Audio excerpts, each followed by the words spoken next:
Hello and welcome to the All Round Coaching Podcast, episode number 28. Now, in this one, I wanted to do some bite-sized information that people have asked me, and it is common questions to be fair, so it'll be good to answer them on here. So I'm going to go over how heavy to go in the gym, training alone, and obviously wait until January. With us being in November, people tend to slip into that, oh fuck it, it's nearly Christmas, and obviously all the goals fall by the wayside. So I'll be covering them today. I'm going to be doing these on my own, just while Mel's in work, and I wanted to get some information out there to people that hopefully will help them. So if you do find these podcasts helpful or the information, just hit subscribe and you can share it with your friends as well. So I was asked how heavy to go in the gym. Now this was from someone that's an online client. Obviously they are training alone and they haven't got a massive experience within the gym. So it does come second nature to me what to lift, and obviously when I say to people do a warm-up set and a feeder set, it probably means absolutely nothing. So if you've been set rep ranges by your coach, and obviously you are new to training, first and foremost we should be focusing on your form. So put the ego down and pick up a little bit of a lighter weight that you can execute the form with. If you're unsure on form, there is videos, I have them within my app, that you can follow, and it does have guidelines on how to do the lift there effectively and obviously safely as well. Or if you are coached by someone, what I ask clients to do is film a set that they're doing and I can give them a video feedback and obviously go through the form and execution with them. So if you are training and you don't know how heavy to go, focus on your form, think about how it feels. So say if you're doing a lateral weight raise, I want to target my delts. Are we moving out to the side, or are we leading up and moving up with the hands? So one thing I say to people is obviously you want to lead away with this, imagine touching the walls. If you're repping out and your rep range is set 8 to 10 and you're getting 20 to 30 reps, it's obviously too light. This is when you would go up with the weight. So we're not looking to just go in heavy weight and start swinging the weights around. Obviously we want to get the execution there first. So don't just think that it needs to be super, super heavy when you go in. I think people have that mindset that they need to be lifting and going up in 10s and 20s. Start a little bit lighter and see how it feels. So if your rep range is 8 to 10 and you're only just getting 8, then we know that that's the correct weight for you. If you're probably getting more towards 10 to 12 on a rep range of 8 to 10, then it's probably time to increase it ever so slightly. So don't go up too quick and just focus on the form overall. So over time, we do want to focus on progressive overload. So we want to make sure that we are pushing each session. And one thing I do say to clients, you don't want to then be counting to 10 on every single exercise and every single rep, because obviously we're not going to progress with it because our body then adapts to it and gets used to it. So we want to create new stimulus each time and pushing throughout the sessions. So week by week, you should see some progression. And obviously one way to measure this is either a logbook, or my clients utilise the app where they log the workouts in there as well. So not one size fits all, it's about finding what works for you, but pay attention to obviously if there's any discomfort, if there's any pain, or if the exercise doesn't feel right, drop your weight and make sure the execution is there. We aren't looking to just throw heavy weight, and I think this is one thing people get into. They assume that they have to go super heavy and they're probably focusing on everyone else in the gym. One exercise that people probably ego lift on would be the leg press. So for this one, always aim for at least 90-degree knee flexion depending on your range and mobility, and assess that. But if you are struggling with rep ranges, you can drop me a message, but focus on rep range. If you're exceeding that rep range, then it is time to go up on that weight. And it brings me on to another question that I got asked is training alone. Obviously I prefer training alone because no two goals are the same. So if you do want to train with someone, that is absolutely fine. But if you're training alone, it's worth considering your goals. Obviously, your goals aren't going to match someone else's. So set clear goals. This gives you a little bit more direction in the gym. You knowing what you want to achieve. If it's fat loss, building muscle, improving fitness, then you can work towards that. So setting clear goals and having it in place. Planning your workouts. So when you go into a gym, people have this gym anxiety because they don't know what they're doing and they haven't actually got a plan or anything to follow. So if you've got a well structured workout plan, either set by a coach or created by yourself, if you go in there each week, rinse and repeat that, you're going to progress with it, and it gives you something to aim towards. You're not feeling lost when you go in, because I think people probably train with someone just as a little safety blanket. they'll go in the gym, they go with the pal, and they probably end up just talking, not really doing anything. And this is the cycle that people get into. They don't like training alone, but then they're not getting anywhere when they're training with someone. So if you are on your own, have a plan, have it structured, and obviously think about your technique throughout this as well. This is going to help you probably achieve your goals a little bit quicker, and I think that does spur you on when you're training on your own, because probably more recently I started to train on my own a lot more. Like, I was training with a pal the odd time, and I was training with Mel, but all our goals are very different and all our capabilities are different as well. So you have to remember this. If you are training with someone, I think the odd time for me is better. The only bonus with training with people is you do get a spot in the gym. So if you are struggling on a weight, they can spot you and help you and push you a little bit more. But I would always say, training on your own, you're going to get a little bit more from it because you've got your own time. So headphones on and world off for me.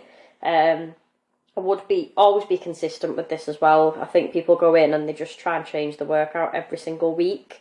We want to progress over time, we want to rinse a program, and we want to focus on progressive overload. This is how the body changes. I know a lot of people think, oh, I'll trick the body. This is absolute bollocks. You can't trick the body. Your body will get used to everything, and obviously you want to adapt to it. So that's when you start to train, lift a little bit heavier, push yourself a little bit further. If you want a pal to spot you, that's absolutely fine. But if you're training alone, I think you're going to get more from it as well. Removing probably that gym anxiety with people, they won't go in on their own, and this is what I focused on with hybrid coaching, because people that had regular sessions with me, once you take me away, they didn't have that confidence, and that's what I want to build in people. So hybrid coaching with me, you will get 2 sessions per month, but every other week you're going to be training on your own, and you're going to get used to it. And it's one that a few of my clients have actually done, and they've done really well with it, overcoming gym anxiety and actually training really hard. And it is nice to see the results from that, because I will always argue, like, nobody should pay for something that they necessarily don't need, and they can adapt down to like the online side of things, which is the more focus, the accountability outside of the sessions to help you achieve your goals. So hopefully that does make sense to everyone. And one thing for me, it baffles me. Everybody's waiting until January to start their goals. So everyone will be thinking, right, I'm going to start a diet in January, so I'm going to use November, December to eat what the fuck I want, probably gain unnecessary body fat and eat more than you would generally anyway, just because it's there. This is a huge mistake. I wouldn't recommend it, and I'd probably, not because I'm in the business anyway, but I'd always start my goals now and you can build up to it. For one, food is always going to be there. It's glorified more around the seasonal time, i.e. Christmas. Festive foods are already creeping into the office. You're already tempted, and people think that, one, they can't eat anything, or two, they go the other way and they eat absolutely everything. Just include the foods that you enjoy daily, but when you're constantly having it or you overindulge in it, you don't enjoy it as much. It is your first couple of bites that you get the satisfaction from. So obviously everyone's food environment changes, and it's foods that you've probably excluded from your diet, and this is where you're going wrong. Once you start restricting and excluding foods, it becomes harder, and then obviously when it is put in front of you, that temptation's so much because you've restricted that much, then you end up overeating. So I think people often don't trust themselves around food, which is sad, because everybody's relationship with food should be a little bit healthier. But we're just in that. I mean, I asked the question, I did a little quiz on my story, what does diet mean in Greek mythology? And a lot of people answered suffering and restricting or fasting. So they associate diet with that, when in fact it's just a way of life. So if you are one of these people that's going to diet in January, you're going to stick to it and you're going to go absolutely balls to wall over November, December, just have a little rethink. It'll help you stick to your diet when you actually start, but just do things in moderation. Don't restrict yourself and don't overeat for the sake of it. You can achieve your goals and actually get somewhere when you just include foods you enjoy and remove the association that it's dieting, it's suffering, it's restriction, and that you can't enjoy your time. Like, food is to be enjoyed. It's just that people overindulge on times that they actually don't need to. So change your environment, include the actual foods you enjoy, and avoid the restriction. So plan ahead. Don't just think, oh, I'm going to overeat today. because you don't enjoy it when you do overindulge anyway. Just have, if there's, them platters in the office, if they're in the office, just have a couple of things from it. You don't have to eat the entire thing, because come January, you're probably just going to end up losing the weight that you put on November, December. And then you'll think, well, I'm not getting anywhere, I look exactly the same. And that's when you fall off and people give up midway through January because it's become a little bit monotonous and they're just losing what they put on over the 2 months they went into fuck it mode. Exercise reduces over November, December, that doesn't help. So if you can keep your routine of actually going to the gym, eating nutritionally dense foods, and then the odd occasion where you can go out and enjoy yourself as well, it's about just not overeating, because if you think of your calories, it doesn't make sense for someone that might be used to 1,800 calories a day to then go to 3,000. Like, it's inevitable that you will put fat on if you're moving less and eating more. And it's not to say just go to the gym to burn off what you've eaten, but still have that balance in place as well. And then come January, when you're feeling absolutely shit about yourself, you don't want to hate yourself into change. So include the actions that you are doing now and continue that into November, December. And it's less like a rat race of getting to the gym in January thinking, oh, new year, new me. Just continue as you are and you will achieve a little bit more. If you actually enjoy Christmas, not just associating with overeating, but actually having time with friends and family, I think, for me anyway, it does feel a lot better, and you're not just having to stop-start.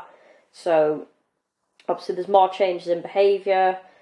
People just solely focus on the fat lot in January and lose all fucking self-control over November, December. So just take your time, pull it back. You don't need to go into full fuck it mode, and you can start your goals now. It doesn't have to wait till January. Stop just thinking that January is the fat loss time because you've gained everything in November, December. This is what I educate clients on. Like, I want to focus on the relationship with food. I want to teach them that it is a lifestyle. It isn't a quick fix. And I've created methods of coaching to actually help people throughout this. So whether it's the app access, hybrid coaching, online, or 42 Elite, then you can do that. But one thing I would say to people, don't put yourself in a worse position now to then start in January. Start it now and actually get ahead of yourself, and then you don't feel as bad come January then, because it is about how you feel inside and out, and obviously nobody should just hate themselves into change. So hopefully that has been helpful today. If anybody is struggling or you've got any questions, the next intake of 42 Elite will be starting on the 1st of January. I will be taking sign-ups now, and I do limit this at 10 people. The reason for this, I want to make sure that the quality is there and people still get the divided attention that they need. With 42 Elite, you do get a check-in and accountability every 2 weeks, as well as app access and the support from the guys in my team as well. We now have 2 coaches on board, so you've got a choice of 2 coaches that you can choose from.